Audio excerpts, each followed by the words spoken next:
அனைவருக்கும் வணக்கம். நம்ம இன்னைக்கு நிஃப்டியோட லாஸ்ட் வீக்கோட பெர்ஃபார்மன்ஸ் எப்படி இருக்கு அப்படிங்கிறத அனலைஸ் பண்ணிட்டு மண்டேக்கான என்ட்ரி டார்கெட் என்ன மெத்தட்ல ஃபாலோ பண்ணலாம், என்ட்ரிக்கான லாஜிக் ரீசன் என்ன, எப்படி நம்ம என்ட்ரி பிளான் பண்றது, தட் மீன்ஸ் ஸ்விங்க்கு எடுக்கணும் அப்படின்னாலும் சரி, இல்லை இன்ட்ராடே பேஸ்ல என்ட்ரி எடுக்கணும்னாலும் என்ன லெவல்ஸை என்ன லாஜிக்கை பேஸ் பண்ணி என்ட்ரி எடுக்கணும் அப்படிங்கிற விஷயத்த அனலைஸ் பண்ண போறோம். ஸோ அதுக்கு முன்னாடி ஓவராலா ப்ரீவியஸ் வீக்ல நடந்த டீடைல்ஸ் அனாலிசிஸை நம்ம சார்ட் பண்ணிட்டு அதுக்கப்புறம் நம்ம பார்ப்போம். ஸோ சார்ட்ல நம்ம ஒரு ப்ரீவியஸ் வீக்ல இருந்து நம்ம பார்க்குறோம் அப்படின்னு சொல்லும்போது ஒரு ஓவரால் டைரக்ஷன் நமக்கு நல்லா கிடைக்கும். அதுக்காக தான் அதை பார்க்கறது. ஆனா இப்போ நம்ம ஓவரால் டைரக்ஷன் அப்படிங்கிறத தெரிஞ்சுக்கிறதுக்கு வெறுமனே ப்ரீவியஸ் வீக் அப்படின்றது மட்டும் இல்லாம இப்போ நமக்கு தெரியுற சார்ட் அப்படிங்கிறத ஒரு வைடா நம்ம ஜூம் பண்ணி வச்சிருக்கோம். இதுல மார்க்கெட்டோடைய ஸ்டில் டைரக்ஷன் எப்படி இருக்கு அப்படின்னு உங்களுக்கு பார்த்தா நல்லாவே தெரிஞ்சிருக்கும். அதை இப்போ நான் உங்களுக்கு மென்ஷன் பண்ணி காட்டுறேன் பாருங்க. ஓகே, 25,400 மேபி இங்க இருந்து மார்க்கெட் ஸ்ட்ரகிள் கீழே இறங்க ஆரம்பிச்சது.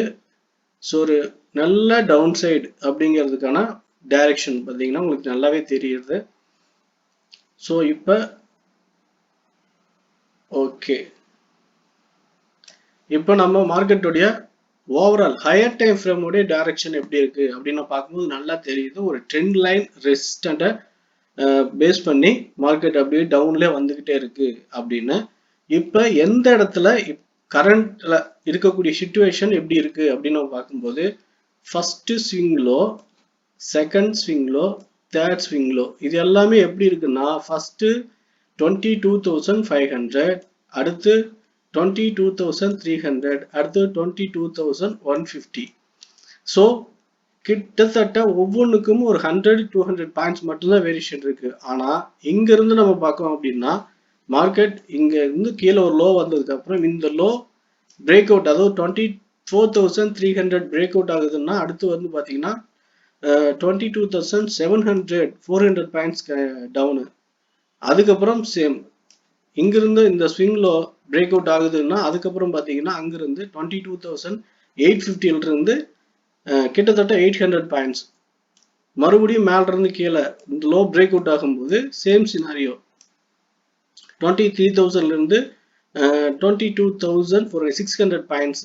ஆனா இந்த லெவலுக்கு வரைக்கும் 800, 400, 600 பாயிண்ட்ஸ்னு கீழே இறங்கிட்டு இப்ப 22,500க்கு அப்புறம் மார்க்கெட் மேல போற ரிஸ்க் ரிவார்டும் சரி, கீழே இறங்குற லெவல்ஸும் சரி கொஞ்சம் வேரியன்ட் ஆகுது. ஸோ இப்போ இதுல இருந்து நம்ம என்ன புரிஞ்சுக்கணும் அப்படிங்கிற ஃபர்ஸ்ட் லாஜிக் அப்படிங்கிறது மார்க்கெட் சப்போர்ட் ரொம்ப ஸ்ட்ராங் சப்போர்ட்டுக்கு பக்கமா இருக்குது. இந்த லெவல் எவ்வளவுதான் கீழே இறங்கினாலும் இதுக்கு பக்கமா போகும்போதெல்லாம் மார்க்கெட்டை மேல பவுன்ஸ் பண்ண ட்ரை பண்றாங்க. ஸோ பையர்ஸ் இங்க இருக்காங்க அப்படிங்கிறத ஒரு டெக்னிக்கலா புரிஞ்சுக்கணும் அப்படிங்கிறதுக்காக இந்த விஷயங்களை ஃபர்ஸ்ட் ரீசனா நம்ம பார்க்கலாம். First reason means second reason. First reason market trend resistant base பண்ணி கீழே அப்படியே நல்ல ஹெல்த்தியான மொமெண்டம் கொடுத்துருக்குது ஹையர் டைம் ஃப்ரேமோடைய டவுன் சைடு அப்படின்னு.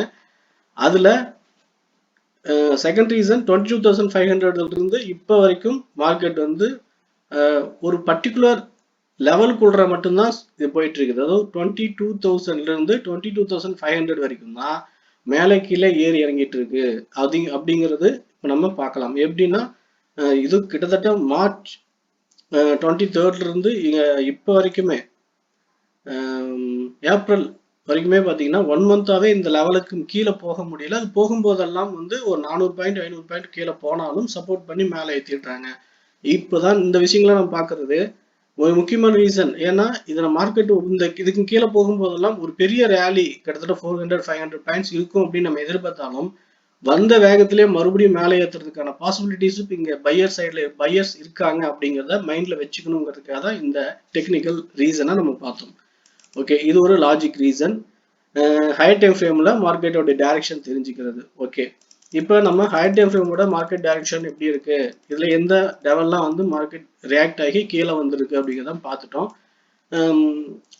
இப்போ நாளைக்கு மண்டேக்கான என்ட்ரி நம்ம பிளான் பண்ணணும் அப்படின்னா எந்த லெவல்ல strong and week support resistant இருக்கு அப்படிங்கிறத நம்ம தெரிஞ்சு வச்சுக்கணும். ஃபர்ஸ்ட் ஆஃப் ஆல் நம்மளுடைய பாயிண்ட் ஆஃப் வியூ 23,000 அப்படிங்கிறது, அதாவது இந்த லெவல் ஒரு ஸ்ட்ராங் ரெசிஸ்டன்ட் ஜோன். அப்ப இதை வந்து நம்ம மென்ஷன் பண்ணியிருந்தோம் டெலிகிராம்ல.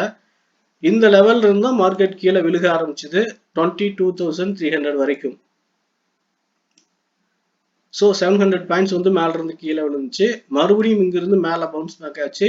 அங்கிருந்து மறுபடியும் கீழே அதே லெவலுக்கு பாயிண்ட், மறுபடியும் சேம். ஸோ இப்போ பார்த்தீங்கன்னா இந்த லெவல் வந்து மார்க்கெட் ரேஞ்ச் ஃபார்ம் பண்றது அப்படின்னு உங்களுக்கு நல்லா தெரிஞ்சிருக்கும். ஸோ இதுல முக்கியமான ரெசிஸ்டன்ட் அப்படிங்கிறது 23,000 அப்படிங்கிற இந்த resistant level and higher time ஃப்ரேமில் இருக்கக்கூடிய ட்ரெண்ட் ரெசிஸ்டன்ட். இந்த ரெண்டுமே வந்து இங்க இருக்கு, மிக்ஸ் ஆகிருக்குது. அப்படிங்கிறப்ப இந்த இடம் வந்து குரூஷியல் ரெசிஸ்டன்ட் அப்படின்னு நம்ம பார்க்க வேண்டியிருக்கு. பர்டிகுலரா இது பிரேக் அவுட் ஆகலை அப்படின்னா மார்க்கெட் மேலே போகாது. அதே நேரத்தில் இந்த இடத்துல ஒரு ஃபேக் பிரேக் அவுட்டோ அல்லது வால்டிலிட்டி இம்பாக்ட்ல மேலே போகிற மாதிரி போயிட்டு கீழே இறங்குறதும் இருக்கலாம். இல்லை இது ரியலாகவே பிரேக் அவுட் ஆயிடுச்சுன்னா 23,500 அப்படிங்கிற வரைக்கும் வந்து ஒரு புல் பேக் கொடுத்து அகைன் இந்த லெவலை பிரேக் அவுட் பண்ணிச்சுன்னா டைரக்ஷன் ஃபுல்லாக மாற ஆரம்பிச்சிடும். ஸோ ஹையர் டைம் ஃப்ரேமோடைய ட்ரெண்ட் பிரேக் அவுட் ஆனதுக்கு அப்புறம் ஹையர் டைம் ஃப்ரேமோட பையிங் லெவல் வந்து ஸ்டார்ட் ஆக ஆரம்பிக்கும். ஸோ இது தேர்ட் ரீசன். ஸோ இந்த முக்கியமான ரீசன்ஸ் எல்லாமே டெக்னிக்கலா புரிஞ்சுக்கணும் அப்படிங்கிறதுக்காக தான் இவ்வளோ நிதானமா இந்த விஷயங்களை நம்ம சொல்றோம். ஓகே, இப்போ நம்ம மார்க்கெட்டுடைய பையர் சப்போர்ட் இருக்கக்கூடிய லெவல், அதே நேரத்தில் ஸ்ட்ராங் ரெசிஸ்டன்ட் இருக்கக்கூடிய ரீசன் ரெண்டு பார்த்துருக்கோம். அதே நேரத்தில் டெக்னிக்கலா ஃபெபி யூஸ் பண்றவங்களுக்கு நல்லா தெரியும். இந்த லெவல் இருந்து கீழே ஸ்விங் லோ அப்படிங்கிறது பார்த்தீங்கன்னா தெரியும். 23,000 அப்படிங்கிறது 61% டார்கெட்டு. ஆர்எஸ்ஐயில் நீங்கள் பார்த்தீங்கன்னாலும் இந்த லெவல் பிரேக் அவுட் ஆக போகும்போது இது நமக்கு இண்டிகேட் எப்படி பண்ணணும்னா மார்க்கெட் ஒரு பிரேக் அவுட் ஆகி மேலே போகிறதுக்கான இன்டிமேஷன் அப்படிங்கிறத காட்டும். ஸோ நீங்கள் ஒரு டெக்னிக்கலாக சரியான இடத்த ஃபாலோ பண்ணி கண்டுபிடிக்கிறீங்க அப்படின்னா அது எல்லா விதமான இண்டிகேஷனும் மேக்ஸிமம் கரெக்டாக தான் இருக்கும் மேலே போகிறது அப்படிங்கிற விஷயத்த. ஸோ இந்த லெவல் வந்து குரூஷியல் ரெசிஸ்டன்ட் அப்படிங்கிறதுக்கான ரீசன் இதெல்லாம் இருக்குது அப்படிங்கிறத நம்ம டெக்னிக்கலாக உங்களுக்கு இன்டிமேட் பண்ணுறோம். ஓகே, இப்போ நம்ம டெக்னிக்கலாக மார்க்கெட்டோடைய ஓவரால் டீட்டெயில் நம்ம பார்த்துட்டோம். இப்போ இனிமேல் வந்து இன்ட்ராடே பேஸில் மண்டே நமக்கான என்ட்ரி டார்கெட் அப்படிங்கிற விஷயங்களை நம்ம பிளான் பண்ணணும். ஸோ ஓகே, இப்போ வந்து பார்த்தீங்கன்னா நம்ம மார்க்கெட்டோட இன்ட்ராடே பேஸில் நம்ம பண்ணணும்னா இப்போ சப்போர்ட் ரெசிஸ்டன்ட் அப்படிங்கிற விஷயம் ஒரு ரேஞ்ச் அப்படிங்கிற மாதிரி பார்த்துருக்கோம். பர்டிகுலராக 23,000 இப்போ 22,100.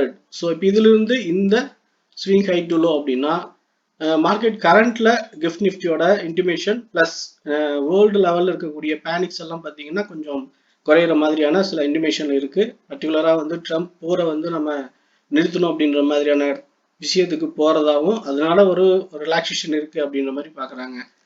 ஸோ ஒருவேளை அது பாசிட்டிவா இருந்ததுன்னா இந்த ரெசிஸ்டன்ட் ஜோன் வந்து மார்க்கெட் கேப் அப்ல ஓப்பன் ஆகி இங்க ஒரு ரேஞ்ச் ஃபார்ம் ஆக வாய்ப்பா இருக்கு. ஸோ இந்த இடத்துல ஒரு ரேஞ்ச் ஃபார்ம் ஆகும்போது இந்த ரேஞ்ச் மொமெண்டம் நமக்கு அப்சைட் பிரேக் அவுட் ஆகுதா இல்லை அங்கிருந்து ரிவர்சல் ஆகுதா அப்படிங்கிறத பிளான் பண்ணணும். ஃபர்ஸ்ட் ரிவர்சல் ஆகிறதுக்கான பாசிபிலிட்டிஸ் அதிகம். த ரீசன் மார்க்கெட் வந்து ஹையர் டைம் ஃப்ரேமோடைய ரெசிஸ்டன்ட் டச் பண்ண உடனே பிரேக் அவுட் ஆகாது. அப்படி இல்லைன்னா பிரேக் அவுட் ஆகணும்னாலே ஒரு நல்ல ஸ்ட்ராங்கான கிரீன் கேண்டில் இப்படி ஃபார்ம் ஆகணும். ஸோ அப்படி ஒரு மெத்தட்ல இங்கிருந்து இந்த பிரேக் அவுட் பண்ணிட்டு ஒரு ஸ்ட்ராங்கான கிரீன் கேண்டில் இப்படி ஃபார்ம் ஆச்சுன்னா நம்ம வந்து மார்க்கெட் கரெக்ஷன் கொடுத்து மேலே போகும்னு எதிர்பார்க்கலாம். அப்படி இல்லை ரெசிஸ்டன்ட் டச் பண்ணி ரிவர்சல் ஆகுது, ரெட் கேண்டில் ஃபார்ம் ஆகுதுன்னா மறுபடியும் ஒரு சின்ன கரெக்ஷன் பர்டிகுலராக 22,500 இந்த லெவல் வரைக்கும் மார்க்கெட் கீழே கரெக்ஷன் 50% கரெக்ஷன் கொடுத்துட்டு அகைன் வந்து மேலே போகிறதுக்கான பாசிபிலிட்டிஸ் இருக்கு. அப்படி இல்லைன்னா மறுபடியும் கீழே வந்து ஒரு ரேஞ்ச் ஃபார்ம் பண்றதுக்கு சான்சஸ் இருக்கு இப்படி. ஸோ அந்த ரெண்டு மாதிரியான ஆப்பர்ச்சுனிட்டிஸ் வந்து இங்க இருக்கிறதுக்கான வாய்ப்புகள் இருக்கு. இதுல ஸ்ட்ரைக் செலெக்ஷனும் என்ட்ரியும் நம்ம பிளான் பண்றது அப்படிங்கிறது 23,100 ஆர் 23,000 அப்படிங்கிற புட்டுக்கான லெவல் அப்படிங்கிறத நம்ம வச்சுக்கலாம். இப்போ டைரக்டாவே மார்க்கெட் நம்ம வந்து ஓப்பன் ஆகும் போதே போய் எடுத்துடலாமா அப்படின்னு அந்த இடத்துல போட்டு அப்படி இருக்கக்கூடாது. இங்க ஒரு ரெசிஸ்டன்ட் ஜோன் அப்படிங்கிறதுனால இங்க ஒரு ரேஞ்ச் ஃபார்ம் ஆகும். அந்த ரேஞ்ச் பிரேக் அவுட் ஆகுதா இல்லையா அப்படின்னு பார்த்துட்டு தான் நம்ம என்ட்ரி பிளான் பண்ணணும். ஆப்ஷன் பையிங் பண்ணணும்னு நினைக்கிறவங்க ரொம்ப ரொம்ப முக்கியமா ஃபாலோ பண்ண வேண்டிய விஷயம், ஆப்ஷன் மொமெண்டம் ஹெல்த்தியா இருக்கணும். பிரேக் அவுட்ல நல்ல ஹெல்த்தி டைரக்ஷன் மொமெண்டம் கிடைக்கும் போதுதான் நமக்கு ஸ்ட்ரைக் வேல்யூ வரும். அப்போதான் வந்து நம்ம என்ட்ரி போட்டு வைக்கும் போது அந்த என்ட்ரி எடுத்துட்டு டார்கெட் வரைக்கும் மேலே போகும். அப்படி இல்லைன்னா வால்டிலிட்டியால நம்ம அட்வான்ஸா என்ட்ரி எடுத்து வால்டிலிட்டியால ஸ்டாப்லஸ் ஹிட் ஆனாலும் என்ட்ரி எடுக்கிறது வேஸ்ட் ஆயிடும். அடுத்த என்ட்ரி எடுக்க பயப்படுவோம். அதே நேரத்தில் மார்க்கெட் வந்து ஃபேக் பிரேக் அவுட்டை நம்ம பிளான் பண்ணி என்ட்ரி எடுத்தாலும் ஸ்டாப் லாஸ் பெருசாக ஹிட் ஆகும், அஃபெக்ட் ஆகும். ஸோ இந்த இடத்துல ரேஞ்ச் டைரக்ஷன் இருக்கும்போது என்ட்ரியை அவாய்ட் பண்ணுங்க. பிரேக் அவுட் ஆகும்போது நம்ம என்ட்ரியை பிளான் பண்ணலாம்.